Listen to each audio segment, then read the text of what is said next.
Subscribe now and press the bell icon. Never miss an update.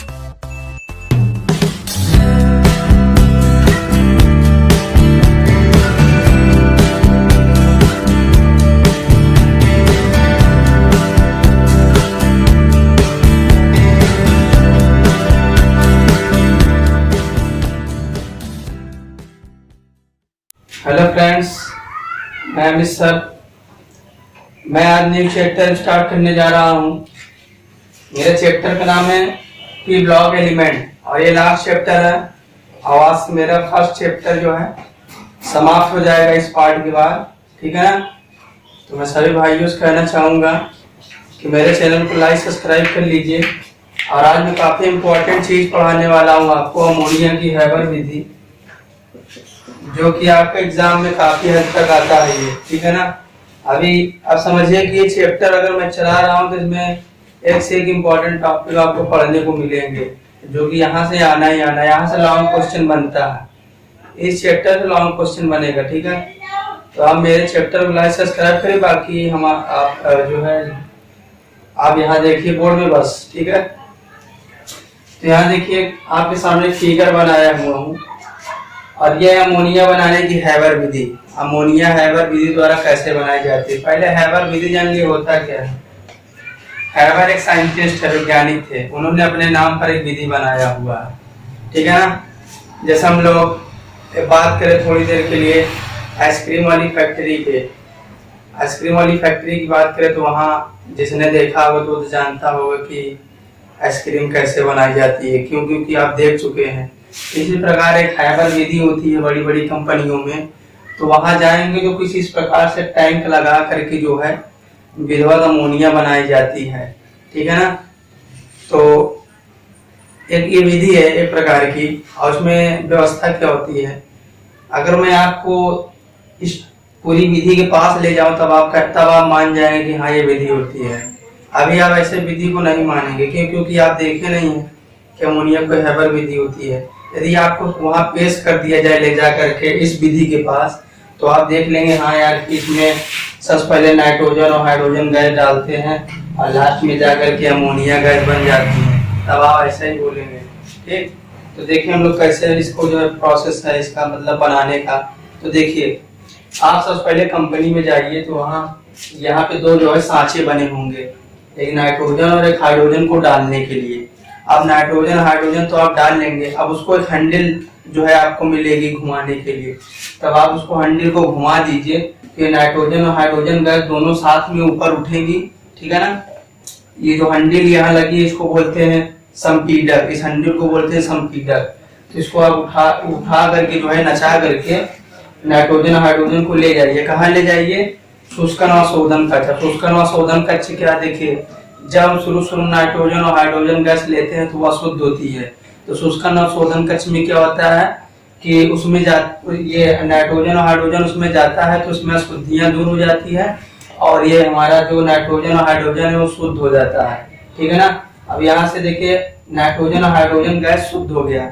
अब शुद्ध हो गया तब इसको क्रिया कराना है, तो क्रिया कराने के लिए इसको हम लोग उत्प्रेरक कक्ष में ले जाते हैं। अब उत्प्रेरक कक्ष क्या है, उत्प्रेरक कक्ष ऐसा कक्ष होता है जहाँ उत्प्रेरक रखे होते हैं और उस उत्प्रेरक कक्ष का कुछ ताप होता है, ठीक है ना। तो यहीं पर इसी उत्प्रेरक कक्ष पर नाइट्रोजन और हाइड्रोजन ऐसे आया तो यहाँ क्रिया कर लेता है। ये देखिए नाइट्रोजन और हाइड्रोजन यहाँ पे आया तो ये जो है क्रिया करके अमोनिया गैस बना लेता है। नाइट्रोजन गैस और हाइड्रोजन गैस जब यहाँ पे आया तो क्रिया करके अमोनिया गैस बना लिया, ठीक है ना। यहाँ पर ये यहाँ पे अमोनिया गैस बन चुका है अब, ठीक है ना। अब अमोनिया गैस को हम लोग कहाँ ले जाते हैं, ये अमोनित कक्ष में, इसको बोलते हैं अमोनित कक्ष। अमोनित कक्ष क्या है, यहाँ पे अमोनिया अतिमानी द्रव में जो है परिवर्तित हो जाती है, ठीक है ना। यानी अमोनिया का 10% भाग ही द्रव में पाया जाता है, 10% अमोनिया ही द्रव के रूप में पाई जाती है। बाकी 90% जो अमोनिया नहीं बन पाती है, 90% शेष बच जाती है अमोनिया। इसको क्या करते हैं, परिसंचरण पंप, यानी फिर हैंडल होती है, उसको नचा करके फिर जो है दोबारा यहाँ देखिए तीर दिखाया गया है, नाइट्रोजन हाइड्रोजन जो बच गया अमोनिया नहीं बना पाया है, फिर से हम लोग इसको जो है यहाँ शुष्कन व शोधन कक्ष में दोबारा भेज देते हैं। अब यहाँ क्या करेगा, फिर से शुद्ध अशुद्ध होगा।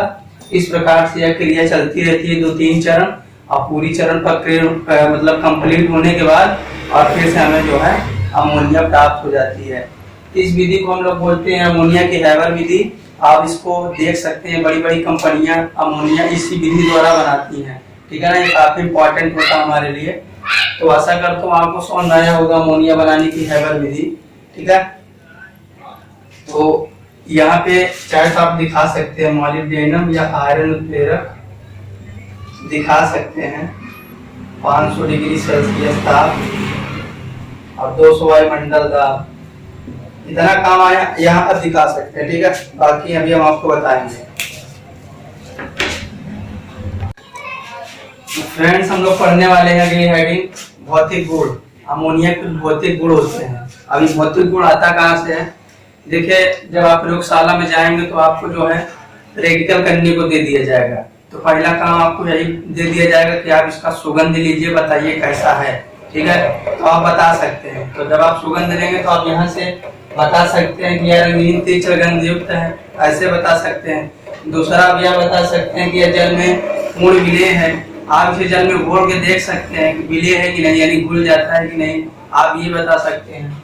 और तीसरा आप ये बता सकते हैं कि क्या ये क्षारीय है, इसका जलीय विलीन कि अम्लीय है, ये भी आप बता सकते हैं। कैसे बता सकते हैं, तो इसके लिए लिटमस पेपर लेना पड़ेगा, ठीक है ना। तो अगर क्षार होगा तो क्षार क्या कर देता है, लाल लिटमस पेपर को नीला कर देता है। अगर अम्ल होगा तो अम्ल नीले को लाल कर देता है।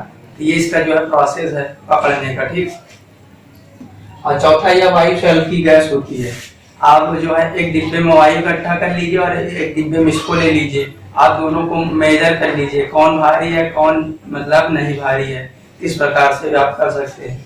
पांचवा, इसमें अश्रु गैस की गंध आती है। आप इसे खोलेंगे तो आपकी आंख में जब पड़ेगा ना तो आंसू निकल आएंगे। इस प्रकार से इसको बोला गया है अश्रु गैस, आंसू गैस, ठीक है ना। अश्रु गैस यानी आंसू गैस, आंसू निकल आते हैं। तो आपको समझ में आ चुका होगा, ठीक है। दोस्तों, मैं अब अगली हेडिंग पढ़ने वाला हूँ रासायनिक गुण। अमोनिया बनाने का मतलब जो उसमें बनाए थे उसी में हम लोग भौतिक गुण पढ़े। अब उसके बाद हम लोग रासायनिक गुण पढ़ने वाले हैं। तो रासायनिक गुण में पहली हेडिंग है हमारी विद्युत स्फुल्लिंग। विद्युत स्फुल्लिंग क्या है, देखिए जब अमोनिया की यौगिक में हम लोग विद्युत स्फुल्लिंग देते हैं ना, यानी विद्युत धारा देते हैं, तो वह क्रमशः जो है नाइट्रोजन और हाइड्रोजन दो गैसों में अलग अलग भागों में बढ़ जाती है। इसी को बोलते हैं विद्युत स्फुल्लिंग। दूसरा हमारा वायु से क्रिया। देखिए काफी इंपॉर्टेंट पड़ जाता है ये वाला हेडिंग, वायु से क्रिया। तो अमोनिया में जब हम लोग वायु के साथ क्रिया कराते हैं, वो भी प्लेटिनम उत्प्रेरक की उपस्थिति में और 700 से 800 डिग्री सेल्सियस ताप पर, तो क्या होता है, नाइट्रिक ऑक्साइड गैस प्राप्त होती है। नाइट्रिक ऑक्साइड गैस प्राप्त होती है, ठीक है ना। अगली मेरी यानी सी वाली हेडिंग है HCl से क्रिया। तो नॉर्मल हेडिंग है, जब अमोनिया को हाइड्रोक्लोरिक अम्ल से क्रिया कराते हैं तो नौसातर प्राप्त बनता है। एक अच्छा 10 वाली हेडिंग है, ये देखिए डी वाला, ये भी इंपॉर्टेंट है डी वाला। जब अमोनिया को हम लोग कॉपर आयन के साथ, और वो भी कैसा कॉपर, यानी गहरा नीला होना चाहिए, उसके साथ हम लोग क्रिया कराते हैं, तो कॉपर और अमोनिया का एक जो है संकर यौगिक मिलेगा, जो कि इससे गहरा नीला होगा, इससे गहरा नीला होगा, ठीक है ना। तो ये प्राप्त होता है, इंपॉर्टेंट है, यहाँ रिएक्शन देख सकते हैं लिखा हुआ। और पांचवा जल से क्रिया। जब अमोनिया को जल में मिला देंगे तो अमोनियम हाइड्रोक्साइड बनता है, ठीक है ना। ये इस प्रकार हमारा जो है रासायनिक गुण कंप्लीट हुआ। इसके बाद हम लोग उपयोग पढ़ेंगे, ठीक। तो जल्दी से उपयोग देख लीजिए। ये 4 उपयोग काफी इंपॉर्टेंट है अमोनिया के लिए, ठीक है ना। पहला उपयोग तो बर्फ बनाने वाली फैक्ट्री में किया जाता है इसका उपयोग, ठीक है ना। जो आइसक्रीम वगैरह खाते हैं उसमें यूज होता है। अश्रु गैस बनाने में, यानी क्लोरोएसिटोफिनान, अश्रु गैस का सूत्र क्लोरोएसिटोफिनान बनाने में। और तीसरा है विस्फोटक पदार्थ यानी NCl3 नाइट्रोजन ट्राइक्लोराइड बनाने में, एक विस्फोटक पदार्थ होता है। और चौथा है यूरिया, नौसादर, अमोनियम सल्फेट, और यहाँ अमोनियम सल्फेट ये होगा, अमोनियम सल्फेट, और नाइट्रिक अम्ल NO3 और हास्य गैस यानी हंसने वाली गैस, नाइट्रस ऑक्साइड, ये सभी गैस बनाने में किया जाता है। तो आशा करता हूँ आज का टॉपिक अच्छा लगा होगा, इसको पढ़ लीजिए, लॉन्ग क्वेश्चन एग्जाम में आता है, ठीक है ना। तो थैंक यू फॉर वॉचिंग।